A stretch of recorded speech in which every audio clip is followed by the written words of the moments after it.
नमस्कार, आपके साथ मैं हूं निशा रौतेला और आप देख रहे हैं पूर्ण उत्तराखंड। और चलिए बुलेटिन की शुरुआत करते हैं। मुख्यमंत्री पुष्कर सिंह धामी ने आज आईएसबीटी का चौक निरीक्षण किया है। इस मौके पर कई अधिकारी सीएम धामी के साथ मौजूद रहे। उन्होंने सबसे पहले आईएसबीटी पहुंचकर यात्रियों से बातचीत की, बसों की स्थिति का जायजा लिया और साथ ही यात्रियों के परिवहन निगम के बारे में फीडबैक भी लिया। मुख्यमंत्री पुष्कर सिंह धामी ने बुजुर्ग महिला यात्री के पास बैठकर चाय भी पी और यात्री को भी चाय पिलाया। आपको बता दें, साथ ही सीएम ने कहा, यहाँ पर देश भर के लोग आते हैं तो यहाँ पर सभी व्यवस्थाएं ठीक होनी चाहिए। इसलिए मैंने यहाँ पर सभी चीजों को देखा और मैंने यहाँ के जिम्मेदार व्यक्तियों को कहा कि जल्द ही यहाँ पर सभी व्यवस्थाओं को ठीक किया जाए। मैं जल्द ही यहाँ फिर से निरीक्षण करूंगा। हमारे पूरे उत्तराखंड का और देहरादून का प्रमुख केंद्र है, प्रमुख स्थान है और ये एक तरह से मैं कहूं कि उत्तराखंड और देहरादून का मुख्य, जैसे कोई सी भी व्यक्ति को देखना हो, किसी जगह को देखना हो तो उसकी मुख्य जगह को देखा जाता है, वैसे आईएसबीटी है जहां पर देश भर के लोग आते हैं, जाते हैं, यात्री आते हैं, श्रद्धालु आते हैं, पर्यटक आते हैं, काम से आने जाने वाले आते हैं, विद्यार्थी आते हैं, बड़े बुजुर्ग आते हैं। तो इस स्थान पर सभी व्यवस्थाएं ठीक होनी चाहिए क्योंकि त्योहार का भी सीजन है। इसलिए मैंने यहाँ पर सभी व्यवस्थाओं को देखा है। यहाँ की साफ सफाई व्यवस्था, यहाँ की पेयजल व्यवस्था, पानी के जो एटीएम हैं उनको देखा है, शौचालयों को देखा है, पार्किंग को देखा है, जहाँ पर अनाउंसमेंट होता है, टिकट घर को देखा है, कैंटीनों में भी जाकर देखा है कि सभी व्यवस्थाएं ठीक हों। मैंने यहाँ के जो भी जिम्मेदार अधिकारी हैं उनको कहा है और जल्दी ही मैं इसका फिर से निरीक्षण करूंगा। कुछ समय दिया है, इस समय के अंदर। उत्तराखंड के मुख्यमंत्री पुष्कर सिंह धामी ने रेस कोर्स में आयोजित सरस मेले में शिरकत की है। यहां उन्होंने मेले में शामिल हुए महिला स्वयं सहायता समूह को सम्मानित किया। उन्होंने विभिन्न प्रदेशों से आए स्वयं सहायता समूहों के प्रयासों की सराहना करते हुए सरस मेलों के आयोजन को ग्रामीण आर्थिकी और महिला सशक्तिकरण को मजबूती प्रदान करने वाला बताया। आपको बता दें कि मुख्यमंत्री ने मेले में स्वयं सहायता समूह के स्टॉलों का भ्रमण कर उनकी ओर से तैयार किए गए उत्पादों की भी सराहना की।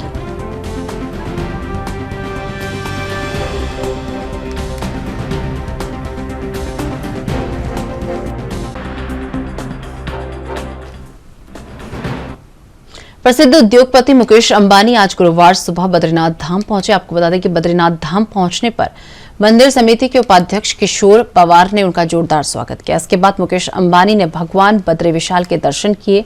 यहां बद्री विशाल के दर्शन के दौरान उन्होंने गीता पाठ पूजा में भाग लिया। इसके बाद वो हेली से लौट गए और भगवान बद्री विशाल के प्रति मुकेश अंबानी की अटूट आस्था है, इसीलिए हर साल वो बद्रीनाथ के दर्शन के लिए पहुंचते हैं। बद्री केदार मंदिर समिति के उपाध्यक्ष किशोर कुमार ने बताया कि उन्होंने बद्री केदार मंदिर समिति को 5 करोड़ रुपए दान दिए।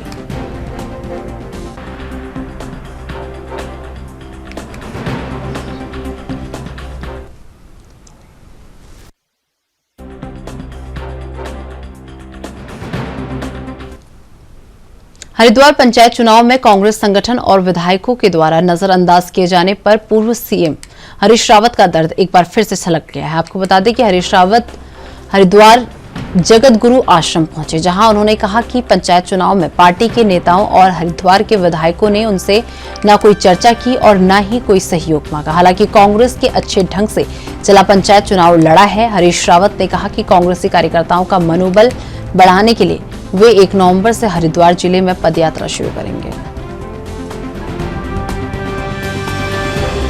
पंचायत में मैं तो पूरी प्रक्रिया में उसमें कहीं था नहीं, लेकिन कांग्रेस गायब नहीं हो सकती हरिद्वार के अंदर, क्योंकि हरिद्वार कांग्रेस की अपनी, जैसे कहते हैं ना, मायका, और यहाँ कब्जा दूसरे लोगों का हो गया। हरिद्वार के नेताओं का भी कोई आदेश नहीं हुआ, यहाँ के एमएलएज ने, किसी ने कहा ही नहीं मुझसे। तो अब ऐसी स्थिति में चुनाव इत्यादि में पार्टी के निर्देश की प्रतीक्षा करनी पड़ती है। तो लेकिन अब जो है इतना है कि कांग्रेस कार्यकर्ताओं का मनोबल न गिरे, ये मेरा भी कर्तव्य है। तो इसलिए मैंने सोचा है उदलहेड़ी से सराय तक मैं एक पद यात्रा करूंगा। जितने दिन लगेंगे 10-12 दिन जितने भी लगेंगे चल पाऊंगा।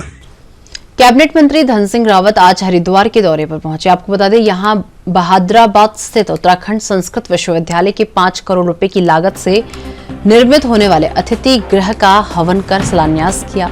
आपको बता दें, वही कार्यक्रम को संबोधित करते हुए कैबिनेट मंत्री धन सिंह रावत ने कहा कि संस्कृत विश्वविद्यालय उत्तराखंड का सबसे अच्छा संस्कृत विश्वविद्यालय है।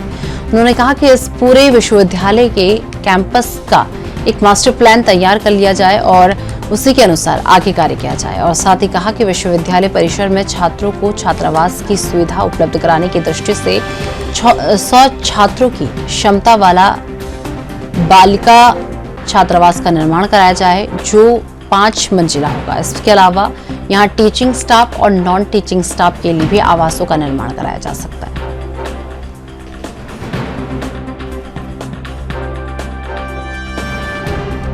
बाजपुर की राम भवन धर्मशाला से भगवान वाल्मीकि की शोभा यात्रा हर्षोल्लास के साथ निकाली गई। आपको बता दें, इस दौरान शोभा यात्रा का शुभारंभ नैनीताल के पूर्व विधायक संजीव आर्य ने फीता काटकर किया। और इसी के साथ आपको बता दें कि बाजपुर में वाल्मीकि समाज के लोगों द्वारा वाल्मीकि प्रकट उत्सव हर्षोल्लास के साथ मनाया जा रहा है। और इसी के चलते बाजपुर की राम भवन धर्मशाला में भगवान वाल्मीकि की शोभा यात्रा का आयोजन किया गया।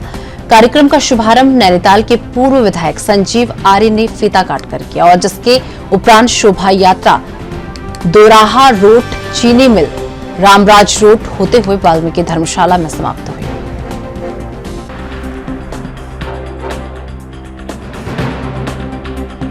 देखिए, भगवान महर्षि वाल्मीकि जी हम सबकी आस्था, विश्वास और सामाजिक समरसता के प्रतीक थे। और आज इस अवसर पर मैं संपूर्ण प्रदेशवासियों को भी हृदय से अपनी बधाई और शुभकामनाएं देता हूं कि हम सब उनके दिखाए मार्ग पर अपने जीवन को प्रशस्त करते हुए आगे बढ़ें। और संपूर्ण समाज को भी मैं बधाई देना चाहता हूं कि निश्चित तौर पर आने वाले समय में, क्योंकि कहीं ना कहीं अगर इस देश के अंदर वाल्मीकि समाज जो हमारा है, अगर इस देश में हम स्वच्छता की बात करते हैं तो सबसे बड़ा उसमें अगर अहम योगदान भी रहता है तो हमारे समाज के लोगों का रहता है। लेकिन आज हमारा समाज उससे भी आगे बढ़ रहा है। हमारे बच्चे, नौजवान शिक्षा में बेहतर करते हुए पूरे प्रदेश में, पूरे देश में अपने परिवार का भी नाम रोशन कर रहे हैं। तो मेरी यही ईश्वर से प्रार्थना है और भगवान वाल्मीकि जी की कृपा हम सब पर बनी रहे। हम सबके आस्था का केंद्र है, विश्वास का केंद्र है। हर वर्ष इसी भांति हम और धूमधाम से उनकी शोभा यात्रा को निकाल पाए। मैं कमेटी के भी सभी सम्मानित सदस्यों को भी हृदय से बहुत बहुत बधाई और धन्यवाद। बीजेपी नेता बंशीधर भगत के देवी देवताओं पर दिए गए बयान के बाद राजनीति जो है चरम पर है और आज कांग्रेस भवन में कांग्रेस के पदाधिकारियों ने संयुक्त रूप से प्रेस कर बंशीधर भगत के बयान पर जमकर निंदा की। और वहीं कांग्रेस प्रदेश अध्यक्ष करण माहरा ने भी कहा कि बंशीधर भगत को सीरियस लेने की जरूरत नहीं है और जरूरत है तो बीजेपी और संघ को सीरियस लेने की है, क्योंकि इनके बयानों में साफ तौर पर दिखता है कि वो कितना हिंदू धर्म को मानते हैं।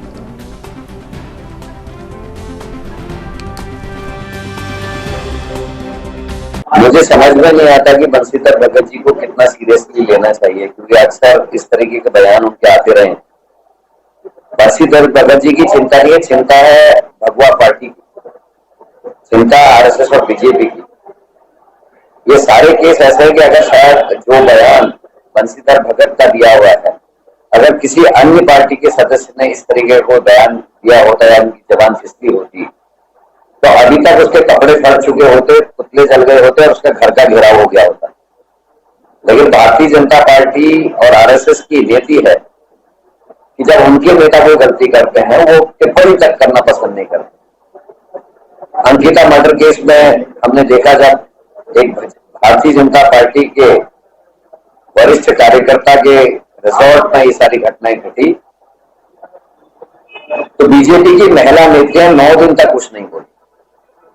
बाहर की बेटी के मरने में भी जब भारतीय जनता पार्टी के लोग पार्टी को देखते हैं, गलत और सही को नहीं देखते, तो बंशीधर भगत जी ने तो केवल बयान दिया। अपने बयान से भारतीय जनता पार्टी की किरकिरी कराने वाले उत्तराखंड की कालाढूंगी विधानसभा से भाजपा के विधायक एवं पूर्व प्रदेश अध्यक्ष अब सफाई देते हुए नजर आ रहे हैं। आपको बता दें कि विधायक बंशीधर भगत ने कहा कि उन्होंने भगवान को प्रसन्न करने के लिए अपनी घरेलू भाषा में इस बात को कहा, लेकिन यदि किसी के आत्मसम्मान और भावनाओं को ठेस पहुंचा है तो वो अपने शब्दों को वापस लेते हैं और इसके साथ ही माफी भी मांगते हैं। उन्होंने मीडिया से सार्वजनिक रूप से इस बात को कहा।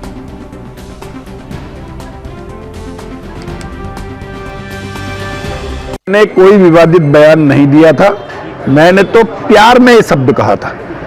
अब उस शब्द से किसी को पीड़ा पहुंची है, किसी को कष्ट हुआ है, तो मुझे कोई गुरेज नहीं, मैं उसको वापस ले लेता हूं। जबकि देवी देवताओं के बारे में जितना हम खानदानी भगत हैं, हनुमान जी का घोर उपासक हूं, देवी का घोर उपासक हूं, महामृत्युंजय मंत्र रोज पढ़ता हूं, सरस्वती की पूरी माला पढ़ता हूं, तो मतलब ऐसा बोलने का तो कोई मतलब ही नहीं हुआ। हमारे यहाँ पटाना मतलब शब्द होता है खुश करना, तो अब वो शब्द किसी को खराब लग गया तो मैंने उसको वापस ले लिया। मैंने कह दिया कि भाई जो भी जिसको ये शब्द खराब लगा मैंने उसको वापस करके उसके लिए खुशी का शब्द बोल दिया। कांग्रेस इस पे उंगली उठा रही है। कांग्रेस प्रेस कॉन्फ्रेंस करने के बाद भी कांग्रेस ने आप पर आरोप लगाया है कि आपने देवी देवताओं का अपमान किया है। अब मैं उनके बारे में क्या कहूँ जिन्होंने तो कह दिया राम का कोई वजूद ही नहीं है। अब उसके बारे में मैं क्या कह सकता हूँ, और न मुझे इससे कुछ लेना देना। मैंने तो ये कहा कि अगर किसी को पीड़ा पहुंची है तो उसको मैंने वापस ले लिया। विपक्ष एक आरोप लगा रहा है कि भगत जी बोलते बोलते कई बार अपनी भाषा में संयम नहीं रख पाते और जल्दबाजी में या अति महत्वाकांक्षा के चलते कहीं ना कहीं ये शब्द उनके निकल जाते हैं। मैं आवश्यक शब्दों को बोलता हूँ, उसका अर्थ गलत लगाते हैं लोग। मैंने कभी गलत शब्द नहीं कहा, मैंने जब भी बोला नाप तोल के बोला, लेकिन उसका अर्थ गलत लगाया। आज की तारीख में मैं ये कह सकता हूँ जो कल घटना हुई है, बहुत स्पष्ट मैं कहना चाहता हूँ कि किसी को अगर उससे कष्ट हुआ तो उसको हम साइबर क्राइम के बढ़ते मामलों पर मुख्य कोषाधिकारी BN पांडे ने मीडिया को जानकारी देते हुए बताया कि पेंशन उपभोक्ताओं को साल में एक बार लाइफ सर्टिफिकेट देना पड़ता है, लेकिन साइबर ठगी करने वाले उन लोगों को आसानी से अपना शिकार बना लेते हैं और उनका डेटा फोन के जरिए मांग लेते हैं। इसके साथ ही उन्होंने कहा कि कोषागार द्वारा किसी से भी कोई जानकारी नहीं मांगी जाती।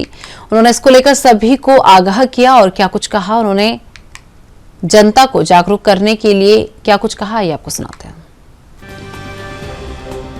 क्राइम में एक नए प्रकार के मामले आ रहे हैं कि जो है जिसमें हमारे कोषागार के जो पेंशनर होते हैं उनको एक साल वर्ष में एक बार जो लाइफ सर्टिफिकेट अपडेट करना होता है, तो कुछ साइबर क्राइम वाले उनको जो है अपने नंबरों से फ़ोन करके उनसे उनका पर्सनल डाटा मांग करके उनसे ठगी का शिकार उनको बना रहे हैं। तो हमारा अनुरोध है कि जितने भी हमारे पेंशनर्स हैं पूरे उत्तराखंड में जो कोषागार से पेंशन प्राप्त करते हैं, उनको कोषागार से ऐसे कोई फ़ोन किया नहीं जाता है जिसमें उनसे कोई डाटा मांगा जाता हो, और इसके बजाय जब भी उनको जो है उनका रिटायरमेंट सेवानिवृत्ति का जो माह होता है, जैसे किसी का सितंबर में रिटायर हो तो सितंबर के महीने में, जो अक्टूबर में रिटायर हो तो अक्टूबर के महीने में एक बार कोषागार में जाकर के अपने जीवित प्रमाण पत्र को अपडेट करना होता है। इस कार्य को कॉमन सर्विस सेंटर से भी कर सकते हैं और पोस्ट ऑफिस में फ़ोन करके पोस्ट ऑफिस उनके घर में जाकर डिवाइस से जो है उससे भी अपडेट कर सकता है। लेकिन इस प्रकार में कोषागार के द्वारा कोई भी उनको फ़ोन नहीं किया जाता, ना उनसे कोई स्पेशल ना उनका पर्सनल डाटा मांगा जाता है। तो हमारा सभी से अनुरोध है कि अपना डाटा अगर इस प्रकार का कॉल उनको आए तो अपना डाटा शेयर। खबर राजधानी देहरादून से है, जहां पर स्वदेशी मेले का शुभारंभ होने वाला है, जो कि 14 अक्टूबर से 22 अक्टूबर तक रहेगा। आपको बता दें जिसमें मुख्य अतिथि बीजेपी प्रदेश अध्यक्ष महेंद्र भट्ट शामिल होंगे। खासकर स्वदेशी मेले में उत्तराखंड सांस्कृतिक और पहाड़ी उत्पादों को बढ़ावा दिया जाएगा और साथ ही स्थानीय कलाकारों को मंच प्रदान कर प्रोत्साहित किया जाएगा। वहीं ललित मोहन जोशी ने कहा कि खासकर मेले में उत्तराखंड में युवाओं में बढ़ रहे नशे को लेकर युवाओं को मंच के द्वारा नशे के खिलाफ स्वच्छ मुक्त करने का संदेश दिया जाएगा। वहीं स्वदेशी मेले के समापन पर प्रदेश के मुख्यमंत्री पुष्कर सिंह धामी भी भाग लेंगे।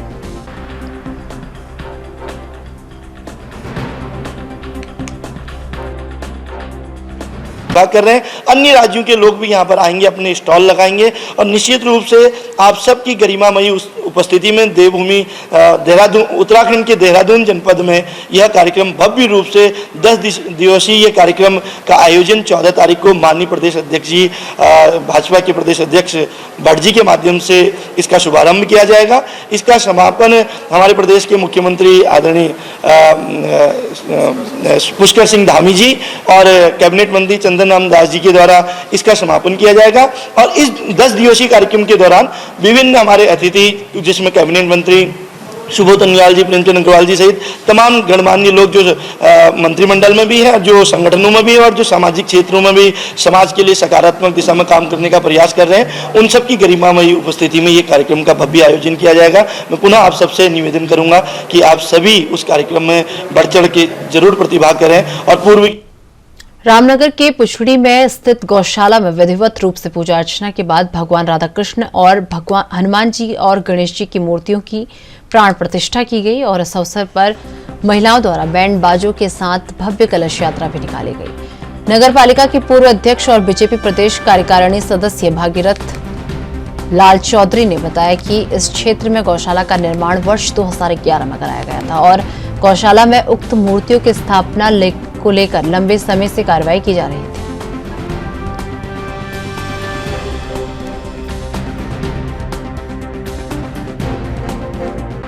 उत्तराखंड के बाजपुर में चीनी मिल स्थित BCSF इंटरमीडिएट कॉलेज में 2 दिवसीय ब्लॉक स्तरीय विज्ञान महोत्सव कार्यक्रम आयोजित किया गया, जिसमें 12 विद्यालयों के छात्र छात्राओं ने भाग लिया और इस दौरान स्कूली बच्चों ने विज्ञान प्रदर्शनी, विज्ञान मेले और विज्ञान ड्रामा में अपनी कला का प्रदर्शन किया। आपको बता दें कि बाजपुर के चीनी मिल स्थित BCSF इंटरमीडिएट कॉलेज में 2 दिवसीय ब्लॉक स्तरीय विज्ञान महोत्सव कार्यक्रम का आयोजन किया गया। कार्यक्रम का शुभारंभ चीनी मिल के GM हरवीर सिंह ने मां सरस्वती के चित्र के सम्मुख द्वीप प्रज्वलित कर किया और 2 दिवसीय ब्लॉक स्तरीय विज्ञान महोत्सव के दौरान विज्ञान प्रदर्शनी, विज्ञान मेला और विज्ञान ड्रामा में 12 विद्यार्थियों के 88 बच्चों ने प्रतिभाग किया।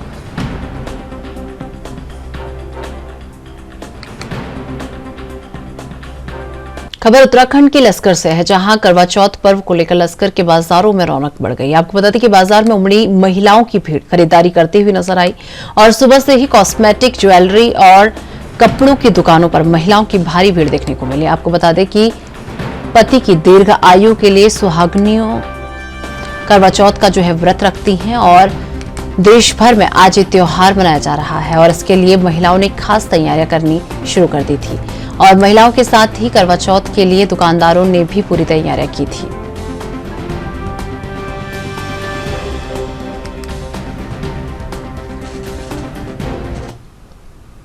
प्रधानमंत्री के ड्रीम प्रोजेक्ट अमृत सरोवर जो प्रदेश के हर जनपद में बनाए जा रहे हैं, जिसको लेकर अल्मोड़ा जनपद में 79 सरोवरों को बनाया जाना है और जनपद के जिला विकास अधिकारी के N तिवारी ने बताया कि जनपद में 79 जगहों में सरोवरों को चिन्हित किया गया है, जिसमें से 36 सरोवरों को बना दिया गया है और शेष सरोवरों में कार्य प्रगति पर है, जिनको जल्द से जल्द पूरा किया जाएगा। दरअसल सरोवरों के माध्यम से बहते पानी को इकट्ठा करना है, जिससे पानी के स्रोतों को फिर से रिचार्ज करना है और ताकि पानी की समस्या से निजात मिल सके।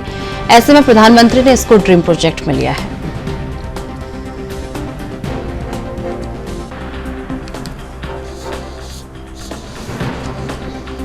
इस सरोवर जैसा कि माननीय प्रधानमंत्री जी का एक महत्वपूर्ण कार्यक्रम है, इसमें हमारे जनपद में 79 सरोवर हम लोगों ने आइडेंटिफाई किए थे, जिसमें से हमने 36 सरोवर हमारे कंप्लीट हो गए हैं और बाकी हमारे सरोवर जो है जो अभी रनिंग में चल रहे हैं वो हमारे दिसंबर तक की डेडलाइन है, हम उसमें पूरा कर लेंगे।